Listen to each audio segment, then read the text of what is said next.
Alex, tell us a little bit of your journey, because you also did grow up in a sort of Catholic setting, didn't it? But it certainly didn't stick as it did, obviously, with Bishop Barron. Tell us your journey then. Well, I mean, it stuck for a while, as much as it perhaps would of anybody of my age. I mean, I remember being sat on the back of a bus on a school trip, praying my rosary, and essentially being bullied for doing so. You know, I was fairly devout as a child. A lot of people have a deconversion story. Like my own dad had a deconversion story from when he was much younger, when his own dad died.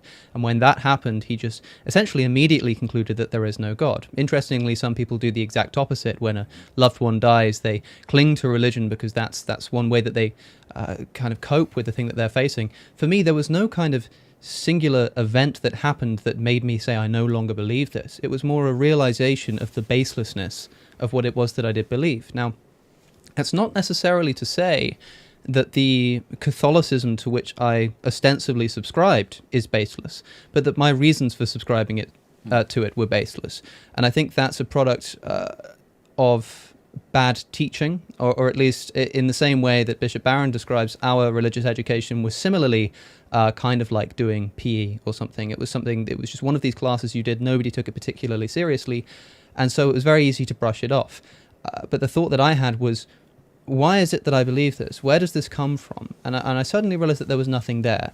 So it wasn't a process of me saying, I'm now going to say this was false, but a process of me saying, okay, let me find out what it is that underlies this worldview, and let me see if I can work my way back to where I was. And I'm still working to this day. You know, the climb has never stopped. I'm still happily weeding through the arguments in literature as best I can to potentially one day regain the Catholicism that I once had, or another religion, because, of course, while it is true that if Catholicism is true, it's the most important truth, it's trivially also the case that any other religion, this would apply to any other religion as well. So there's a very live potentiality for me to regain that religious persuasion, but I just haven't had any success thus far. Would it be fair to say that any of those new atheists, Christopher Hitchens and co., had an impact in your own journey as you started to investigate whether there was, a foundation to the beliefs you held? Absolutely. I mean, reading The God Delusion by Richard Dawkins probably single-handedly opened that conversation in my mind, and I go back and read The God Delusion now, and I find it embarrassingly poor in many respects. But at the time, it was the first time that I'd seen someone say, hey, like, have you thought about this? Like, and the thing is, because Dawkins kind of has this old man in the sky type caricature of God, that's one of the things that would trouble the Christians whom he was debating. But that was also the view that I had as a Catholic, right? I mean, it's not like I'd been taught the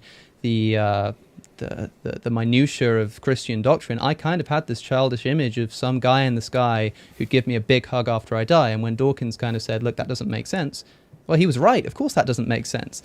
And so it kind of pulled me away. I then migrated onto Christopher Hitchens, who probably had singularly the most influence over at least the way that I present arguments and the way that I would kind of shape my discourse in the earlier years of my channel at the very least. But I think the influence there was more stylistic than actually substantive, or at least as far as my content stands today, I think the stylistic influence is still very much apparent, but the substantive influence has pretty much gone ever since I made that video accusing Christopher Hitchens of being a sophist.